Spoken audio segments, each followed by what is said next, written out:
They thought I was just a quiet bride. Polite. Soft-spoken. Unthreatening.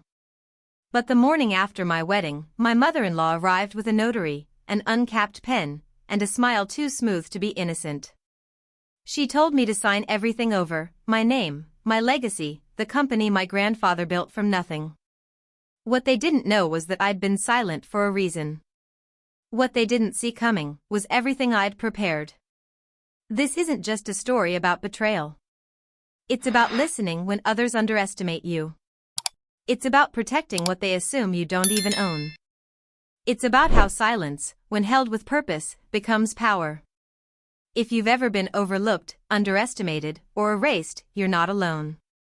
Here at ErasedMe, we tell true stories that don't just expose deception, but honor the strength it takes to survive it. Subscribe to our channel if you believe that dignity is worth defending and silence can be sharper than any scream. Because sometimes, the best revenge isn't rage.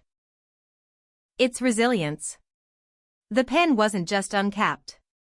It was ready, poised like a dagger wrapped in blue ink. Celeste stood in my doorway the morning after my wedding, her manicured fingers gripping a thick manila folder and that pen like she was about to sign the deed to a kingdom she already believed was hers. "Let's make this quick," she said sweetly, stepping inside without waiting for an invitation. "Everything your grandfather left you, sign it over. You won't need it in this family." I didn't scream. I didn't cry. I didn't even flinch. I just looked at the notary standing beside her, neutral-faced, like this was the most routine part of a marriage. The truth was, I had been expecting this. Not the timing, not the bluntness. But the greed? That, I knew would come eventually. I had stayed silent for a reason. They didn't know that. Dean, my husband of less than 24 hours, was still asleep upstairs, his arm tossed carelessly over my side just hours ago, his breath warm and steady on my neck. I had watched him sleep like someone memorizing the last pages of a book before it ends badly. Behind Celeste, the hallway still smelled of lilies and spilled champagne. A few ribbons clung to the banister from last night's reception, fluttering as if in protest. Somewhere in the distance, a vacuum cleaner hummed, swallowing up the last crumbs of celebration. Celeste placed the folder down on the marble-topped console table like it belonged there, like I didn't. "You do understand, Zoe," she said, tone syrupy, "this is just a formality. Keeps the family assets aligned. Makes everything clean. Clean. Funny choice of word for something so covered in calculation." I stepped closer, my bare feet soundless against the polished floor, and looked down at the document. My name printed in sharp font. Durable power of attorney, domestic and financial affairs. It had already been turned to the signature page. "I see," I murmured, letting my fingers rest gently along the edge of the page. "Mind if I review it with my attorney first?" For the first time, her smile flickered. Not much, just a tiny crack in the perfect porcelain. The notary glanced at her, then at me, but said nothing. They had come expecting a soft bride, a grateful girl blinded by pearls and wedding cake. What they got instead was silence with steel inside. I closed the folder calmly and stepped back. "I'll be in touch," I said, my voice even. Her eyes followed me as I walked away, pen still uncapped on the table. That pen would stay there for days, untouched. It wasn't a writing instrument. It was a weapon. But I had sharper ones. They just hadn't seen them yet.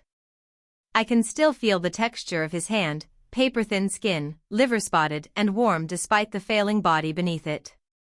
My grandfather's fingers curled around mine as he drew me closer, his breath shallow, but steady enough to deliver the words I'd never forget. "Don't speak of what's sacred until you know who's safe." That was the last full sentence he ever spoke to me. The hospice room had smelled like lemon disinfectant and wilted lilies.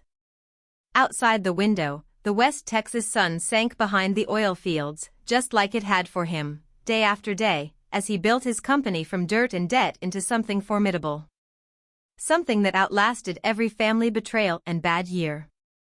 Everyone else believed it went under. That's what they were told. What my father and uncles spread after my grandfather refused to sell it off. I let them believe it. Because he asked me to. Because secrets, when held right, become shields. I was the overlooked granddaughter. The quiet one. Not the prodigy. Not the favorite. I didn't speak over dinner. I took up as little space as possible. But I listened. God, I listened. When my parents stopped calling, when they accused me of siding with the old man, I didn't defend myself. When my older sisters rolled their eyes at my silence, I didn't explain. I stayed still and watchful, like he taught me. That was the deal. The trust papers had arrived exactly 1 month after his funeral. No fanfare. No drama. Just a private courier and a handwritten note tucked inside a sealed envelope. Everything you'll need is already yours. Just don't let them take it with a smile. I read that note 100 times. Folded it into a small square. Kept it in my wallet, behind my driver's license. Now, standing in the ornate guest bathroom of Dean's family estate, sunlight catching the gold fixtures, the scent of lemon polish in the air, I remembered that note like scripture. I reached into the false lining of my suitcase and brushed my fingers over the sealed folder inside. The company. The shares. The land. Mine. Legally. Quietly. Entirely. And no one in this house knew. Not Dean. Not his mother. Not yet. But they would. The morning sun had barely stretched over the horizon when a soft knock came at the door. Mrs. Whitlow, a housemaid said gently, "Mrs. Celeste is waiting for you in the drawing room." Mrs. Whitlow.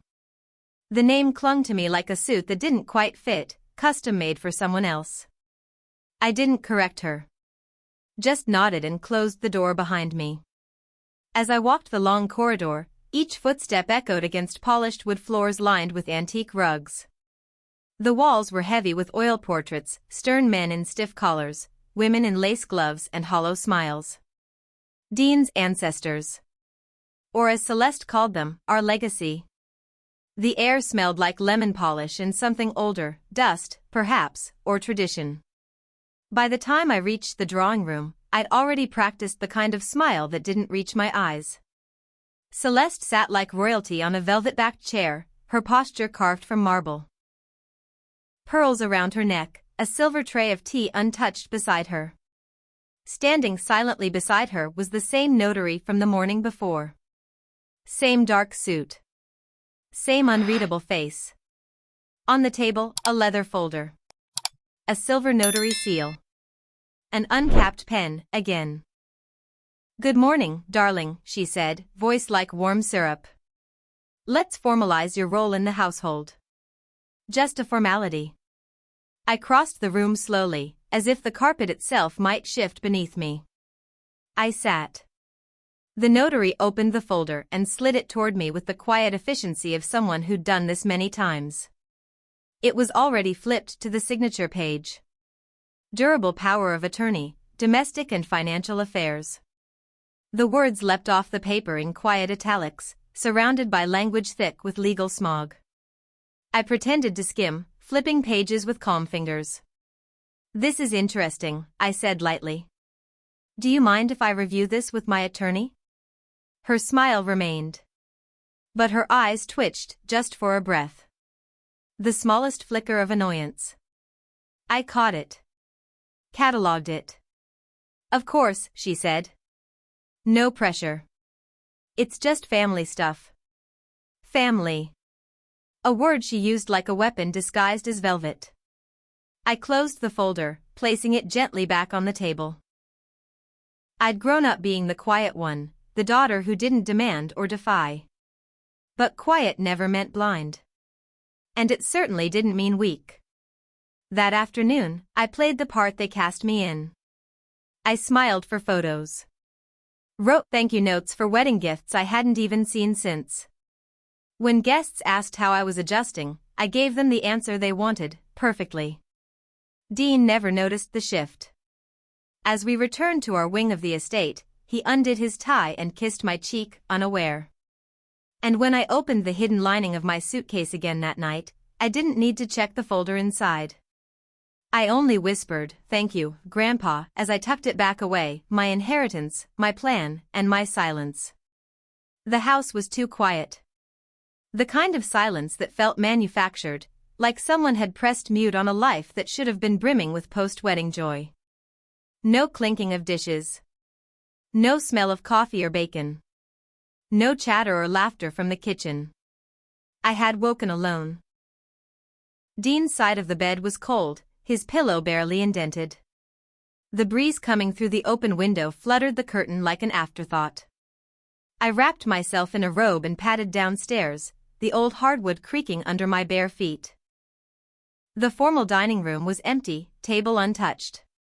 The place settings from last night's rehearsal brunch were still there, half-folded linen napkins, silver utensils gleaming under the chandelier like nothing had moved. On the kitchen counter, a note written in Celeste's tight, looping cursive. Brunch cancelled. Some things came up. We'll reschedule. The fruit platter I had arranged myself, carefully layered with berries and sliced melons, was gone. So was the champagne I had chilled in the foyer fridge. The gifts, stacked neatly by the stairs the night before, were missing too. I stood still for a moment, hand resting lightly on the marble island, listening for anything, voices, footsteps, life. Instead, I heard the distant hum of a vacuum upstairs and nothing else. Dean appeared from the patio, golf cap in hand, sweat glistening on his temples like he'd just come from a casual game. "Hey, babe," he said, leaning in to kiss my cheek. "What happened to brunch?" He shrugged. "Mom thought it'd be too much. She said you needed to rest. We'll do something next week." "And the gifts?" "She's reorganizing the sunroom, probably move them there." His tone was so easy, so practiced, like the words had been handed to him ahead of time. I smiled and nodded, but inside, something pinched tight. It wasn't the missing breakfast. It was the way this house had started to shrink around me, inch by inch. How the walls felt like they were learning how to bend and close.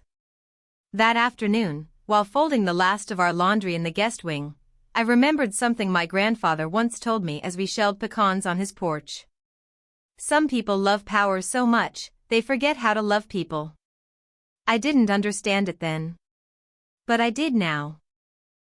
3 days into my marriage, I learned how fast trust can be edited out of a relationship, with nothing but a signature and the wrong line item on a bank statement. It started with a notification on my phone, a payment alert I almost ignored while sipping lukewarm coffee at the co-working space I'd quietly rented under my maiden name. I assumed it was something routine, maybe the utility bill Dean had put on autopay or a grocery delivery from the app we shared. But when I opened the alert and saw the charge, $18,000, labeled C Advisory, my spine straightened. I didn't recognize the name. I opened the bank app. It had been withdrawn from our joint account, which we had both agreed would require dual approval for any large transactions. I called Dean immediately. "Hey babe," he answered, chipper, like we were talking about dinner plans. "Everything okay?" "What's C Advisory?" I asked, flat. There was a pause, just long enough to feel the shift. "Oh, that," he replied, casual. "It's just a setup fee. Mom's firm. She's trying to get back on her feet. No big deal. You moved $18,000 without telling me." "I thought it was fine," he said. "We're married now, Zoe. We're family. Everything doesn't have to be so formal. Don't you trust me?" That word again, trust, used like a charm, as if speaking it would summon my compliance. I ended the call before I said something I couldn't unsay. Back at my desk, I minimized the spreadsheets and opened a new tab. I typed in C Advisory LLC, hand steady but heart pacing. The Texas Business Registry loaded. My breath caught. Filed, 2 months before the wedding. Registered agent, Celeste Hampton. Cosigner, Dean Hampton. Business purpose, asset transition services. Not consulting. Not coaching. Transition. I scrolled through the documents, feeling like someone who had just walked into their own living room only to realize the furniture had been rearranged without permission. They were planning this before the vows. Later that evening, Dean returned home whistling some upbeat tune, completely unaware. He chatted about his cousin's new house, a possible investment in a car wash franchise. I listened the way my grandfather had taught me to listen, not just to words, but to patterns. To urgency hidden beneath charm. As I brushed my teeth in our en-suite bathroom, I heard Celeste's voice through the paper-thin walls. "No, not yet," she whispered. "She's not as pliable as I thought. But give it time. Every girl cracks once you control the assets." I turned off the faucet and stared at my reflection. I didn't feel rage. I felt certainty. That night, I didn't sleep. I strategized. The next morning, I told Dean I needed some air. Just a walk. Maybe a coffee. He kissed my temple without looking up from his iPad and mumbled something about texting him if I wanted lunch later. Instead of heading to the park, I walked 2 blocks, turned a corner, and slid into a nondescript rental car I'd reserved the night before, under my maiden name. It was parked in the shade behind a bakery, the engine already cool. The drive to the edge of the city was silent, the only sound my fingers tapping lightly against the steering wheel. No music. No GPS. Just me, focused. The office building wasn't much, 3 stories of glass and steel, wedged between a dental clinic and a tax service. But inside, it held something that was mine, untouched by Dean or Celeste or any of their schemes. I swiped my card, took the elevator to the 3rd floor, and walked into a co-working suite that smelled faintly of lavender and burnt coffee. My corner desk was waiting, just as I had left it, tidy, quiet, safe. I powered on my laptop. The logo of my grandfather's company flashed across the screen like a secret only I had been entrusted to guard. The dashboard loaded. Sales up 11%. Subscriber growth steady. Partnership offers pending. I opened my private journal, the digital one encrypted with 2-factor authentication and a biometric lock. I typed slowly. Do not react emotionally. Observe. Protect. Wait. They think silence means submission. Silence is space. Space to plan. Afterward, I opened a secure banking app and checked the portfolio I had hidden beneath layers of legal shielding, LLCs, holding entities, and trusts that bore names only I would recognize. One stood out, Shiloh Holdings, filed in Delaware through a completely separate legal team. Shiloh was the name of my grandfather's childhood dog. The only living creature, he said, that had never tried to take anything from him. I initiated the transfer. $2.4 million moved from Legacy Holdings into Shiloh. Quiet. Clean. Shielded. My hands didn't tremble. That night, Dean was in bed watching basketball. I sat beside him, pretending to browse through photos from the wedding. He leaned over, kissed my shoulder, and whispered, "We make a good team, huh?" I nodded. "Always," I said, voice light. Later, when he fell asleep, I slipped into the office and checked the security system. 2 hidden cameras, one in the corner of my study behind a ceramic vase, the other inside a lamp in the guest room angled toward the door. Both live. Both recording. It wasn't paranoia. It was preparation. I'd learned the difference the hard way.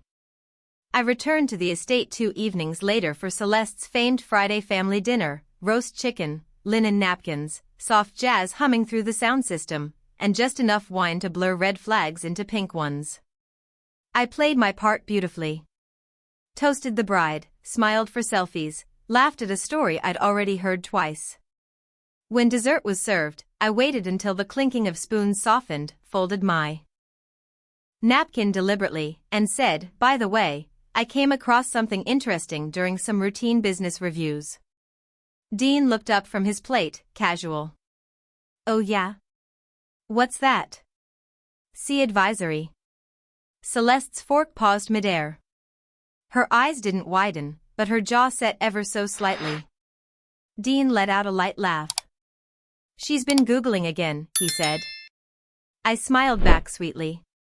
I always do my due diligence. It's a habit.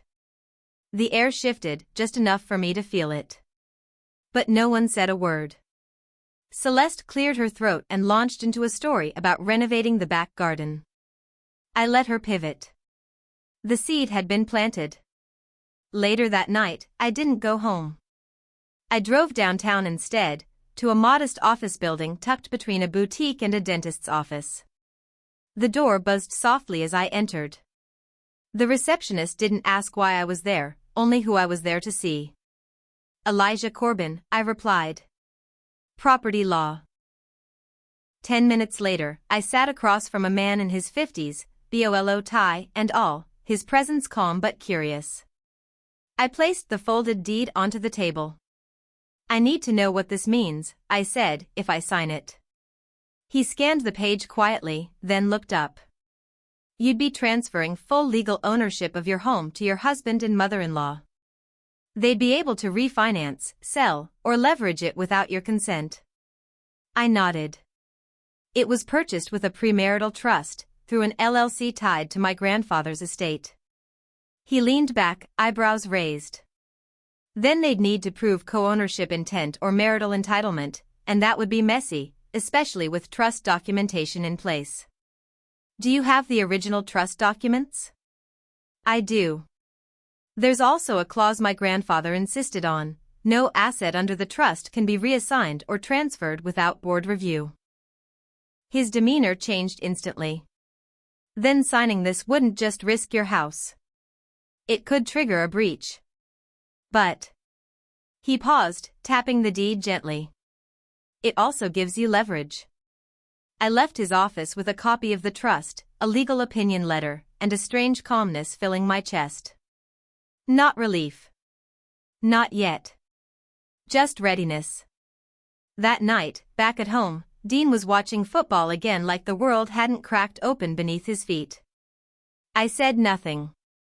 I simply opened the fireproof safe in my office, slid the deed inside, locked it, and then opened my laptop.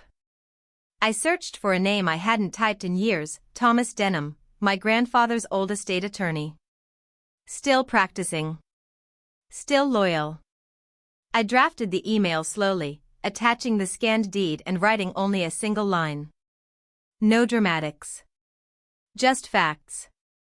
Then I hit send. That was Thursday night. By Saturday morning, I had rewritten the future. Saturday came with the kind of sunlight that almost tricks you into forgetting. It filtered through the kitchen windows in long, golden ribbons. Dean leaned against the doorway in his favorite gray Henley, watching me pour coffee like nothing in our world had shifted. "Let's grab brunch today," he said cheerfully. "Just us. No moms. No lawyers." I glanced up from my mug. "Brunch?" "Yeah," he said, slipping his phone into his back pocket. "Thought it'd be nice to reconnect. Reset, you know?" That word, reset, landed oddly. Like I was a machine he could power cycle back into compliance. Still, I agreed. I needed to see what version of him would show up this time. He chose a trendy downtown cafe, exposed brick, overpriced eggs, syrup in glass bottles that tried too hard. We sat near the window, where the light couldn't quite warm the tension between us.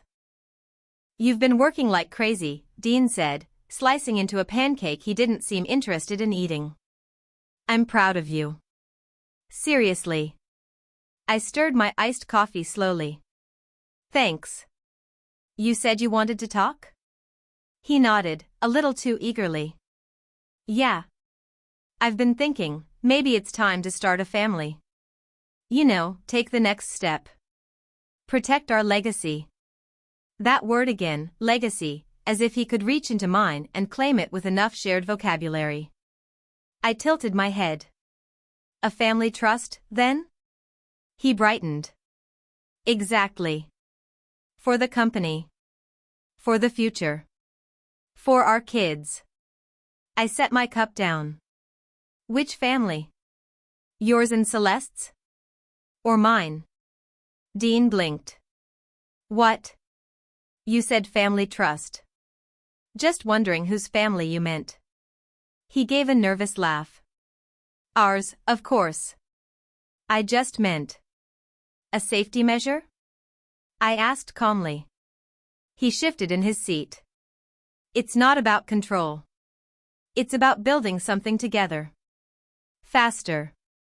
That word wasn't said, but it lived beneath every syllable. I stared at him for a long second. What if the company disappeared tomorrow? I asked. Would you still be here? Of course, he said quickly. Then, too quickly, but with it, we could go places. There it was, the we that only existed with my assets attached. I didn't argue. I nodded as if considering it. But inside, something settled. The truth wasn't painful anymore. It was precise. That night, as he watched basketball in bed, I opened the drawer where the prenup lived. I unfolded the pages like scripture. And there, in language sharpened like a scalpel, was the clause. If a marital partner attempts to influence protected trust assets through direct or indirect means, an automatic freeze will trigger. My grandfather had seen this coming. And now, so had I. It didn't feel like victory. It felt like air, finally able to fill my lungs without permission. Like the sound of silence, not as a strategy, but as a home. After the legal dust settled and the last appeal from Dean's team was denied, I didn't celebrate. I didn't post anything. I didn't toast champagne. I packed a small bag, left my apartment without telling anyone, and drove to the edge of town where the city gave way to memory. The gas station looked almost exactly as I remembered it, though the pumps had been ripped out and fencing wrapped the building like a bandage. Still, the bones were there. The faded signage. The chipped brick. And the smell. That strange mix of motor oil and sawdust. It wasn't unpleasant. It was grounding. I walked behind the service counter and knelt beside the back wall, just like I had as a child. One brick near the baseboard looked slightly out of place. I pressed it. It gave a little. Behind it, an envelope, yellowed, soft at the edges. My fingers trembled as I pulled it free. Inside, a photograph, me, no older than 4, sitting cross-legged on my grandfather's lap. His hands were stained with grease, but steady. I was laughing, eyes squinting from sunlight, joy pure and loud. Tucked behind the photo was a note. This isn't an inheritance, Zoe. It's a mirror. Build something that reflects who you are, not what they expect you to be. I read it 3 times. Then I exhaled. I didn't come back with blueprints. I came back with folding chairs and coffee. Within weeks, the station was transformed, not into a business, but into a space. We added shelves and filled them with donated books.